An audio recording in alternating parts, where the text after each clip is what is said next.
morning everyone. My name is Christy Pani M. Larubis together with my co-members Ronabel Opong and Juana Jean Anyong.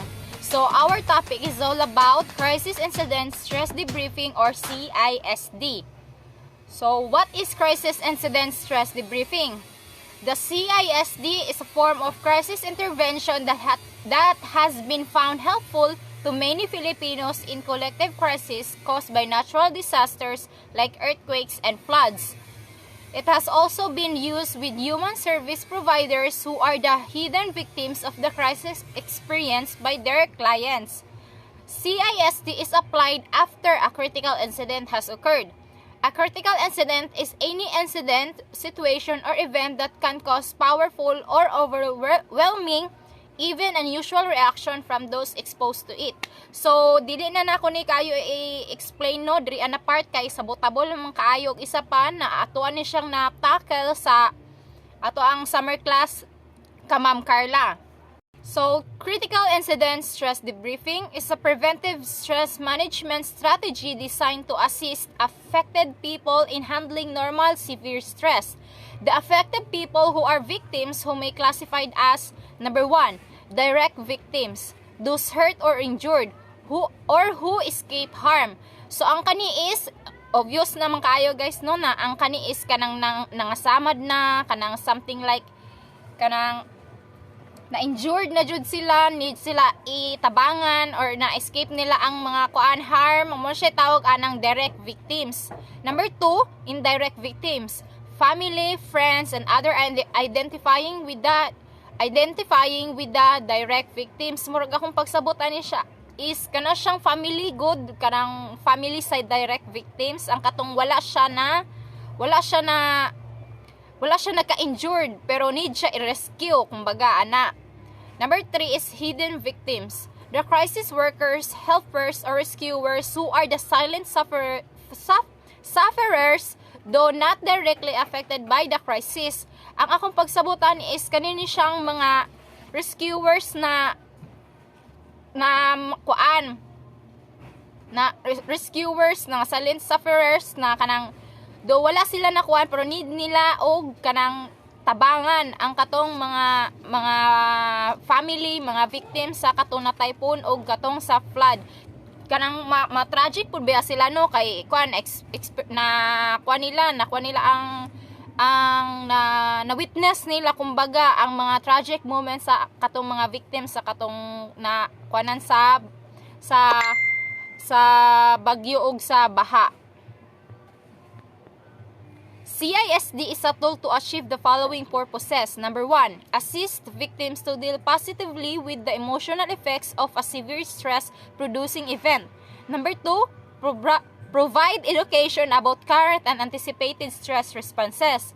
Number 3, provide information and support for coping and stress management.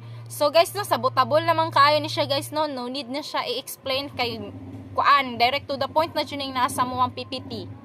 Sa mo ang PPT kumbaga. How is CISD done? A. Administrative preparation. Number 1, timing.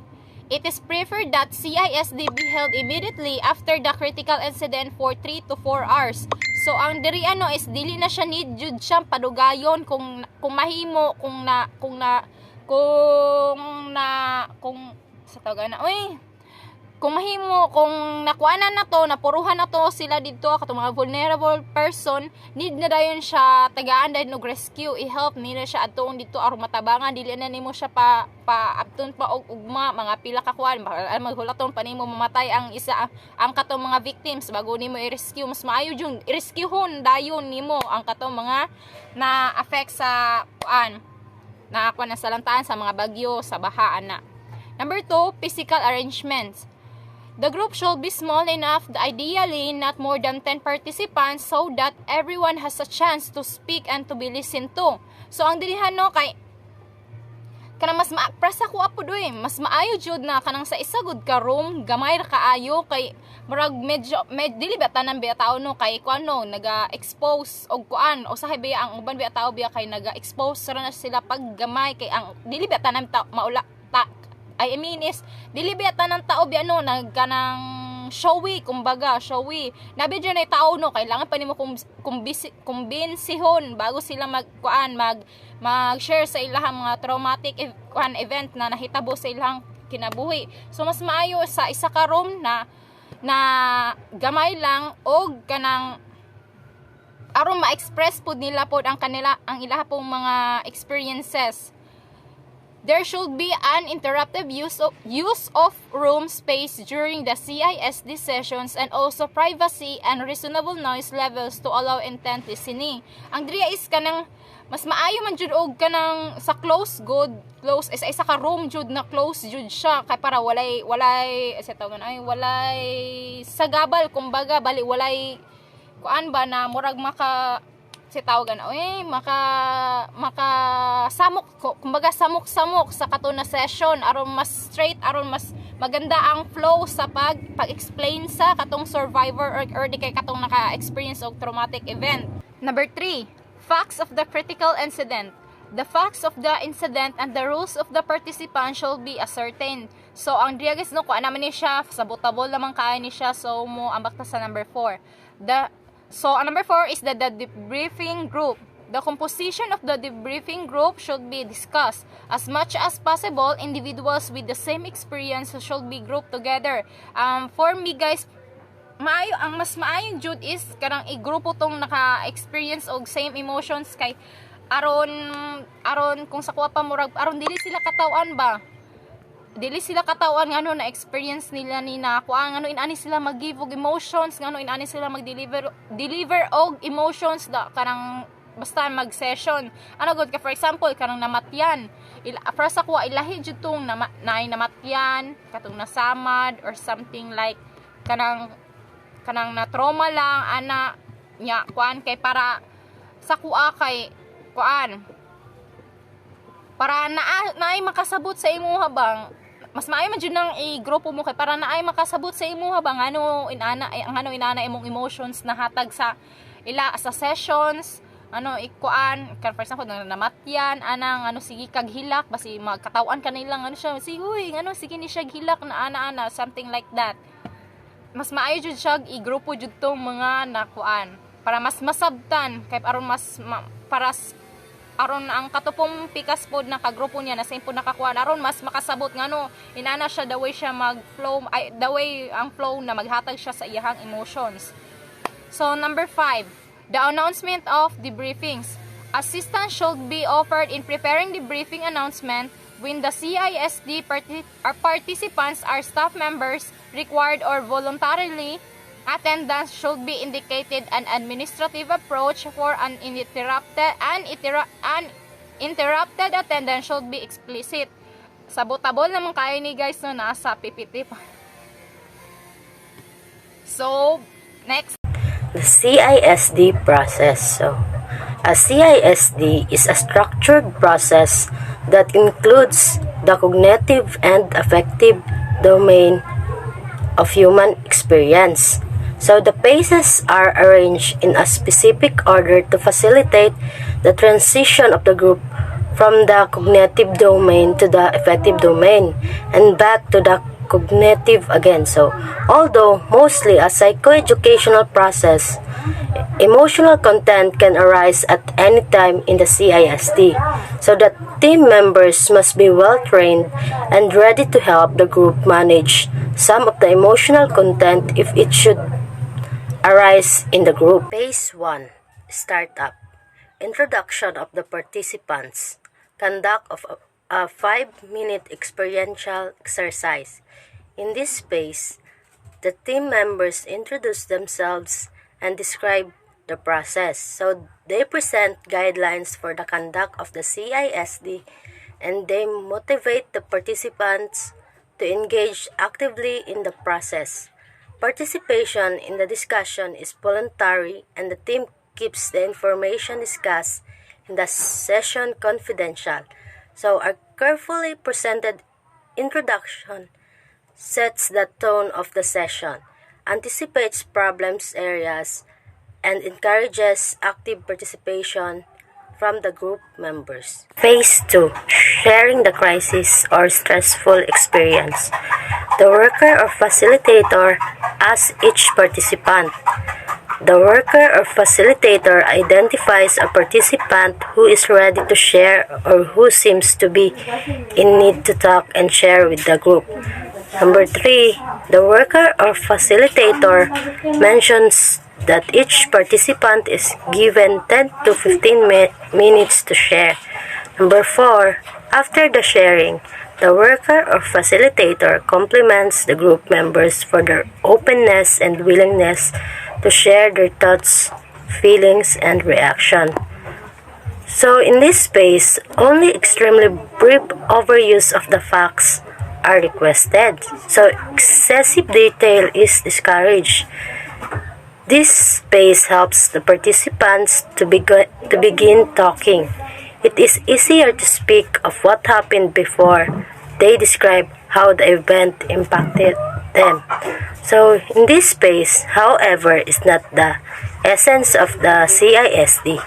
More important parts are yet to come.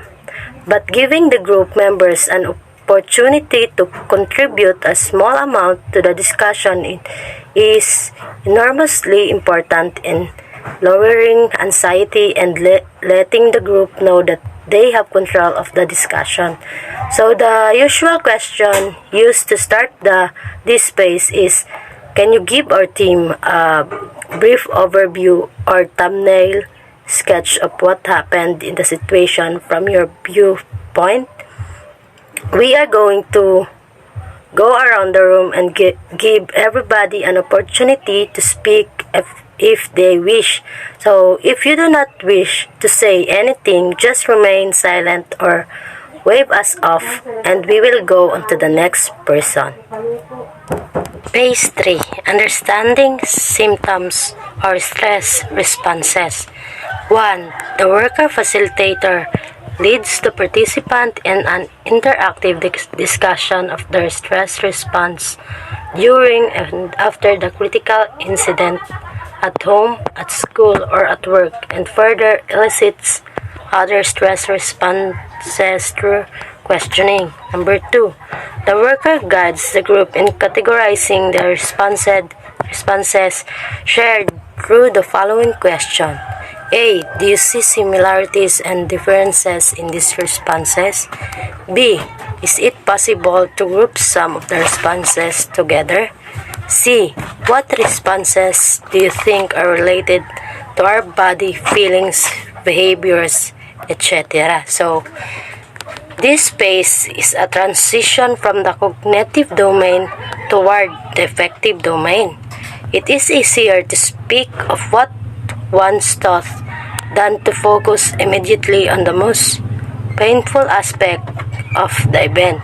So, the typical question addressed in this space is, what was your first thought or your most prominent thought once you realized you were thinking? Again, we will go around the room to give everybody a chance to speak if they wish. If you do not wish to contribute something, you may remain silent. This will be the last time we go around the group. Good morning, everyone. I am Rona Belupong and I am the last reporter.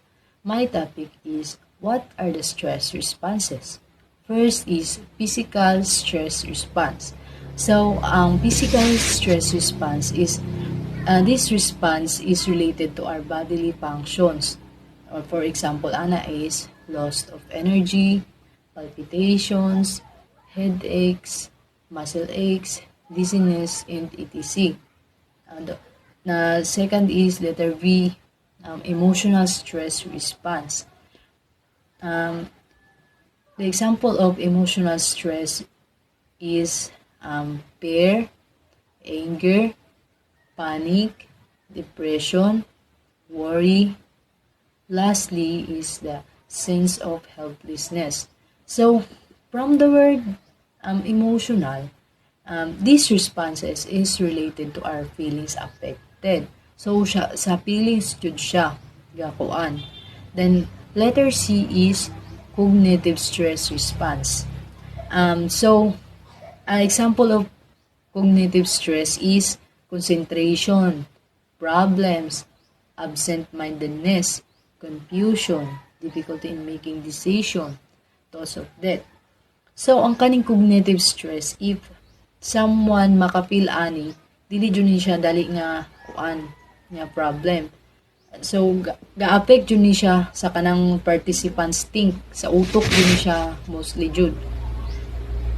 Letter D is behavioral stress response. From the word behavioral, it shows the effects of the stress on participants' behavior. So, ginatumpak jud sa kaning behavioral is sa participants' behavior jud na siya. Example, kanang kalitra, kanang running, screaming, kanang shagit, then shaking, then maglisod og katulog, maghilak og kanang uban pa. And then the last is spiritual stress response. This stress is related to spiritual dimension, feelings and attitude about and toward God or a supreme being. Muna siya ang kanang spiritual stress response. Then, dari na ta sa phase number 4, understanding grief and loss. So, the worker or facilitator elicits the participant's concept of loss. Kanang dapat ipasabot jud sa worker ang client, ipasabot sa worker ang client nga ang loss of life is dili lang sa isa ka tawo nga importante sa ilaha, which is kanang cause of death, dili lang kana ang loss. So loss is something na we need to accept and move forward. Dapat as a worker, dapat i-address jud sa worker nga ang grief sa client in possible way. Kanang tabangan sa worker jud ang client nga i-cope iyang na grief, iyang na feel nga grief and loss. So kanang inana. It should be, example ana is separation from loved ones. So mauna siya. Then proceed na sa kuan niya, grieving process niya. Sa grieving process pud ana is siya'y 5 ka kuan process, which is denial, bargaining, anger and frustration, depression and sadness, acceptance, resignation. So, mauna na siya ang kanang grieving process, 5 grieving process. Dapat nga i-apply sa kanang kuan sa worker or client. Number 2, the worker emphasizes that their coming to the group session, this communication is a form of coping among them. So, kaning the worker po, dapat jud nga kanang i-inform jud nila nga ang katong sila, moadto sila sa session para makabalo to iyang mga members. So, kana, is a form na siya sa pag-cope sa ilaha.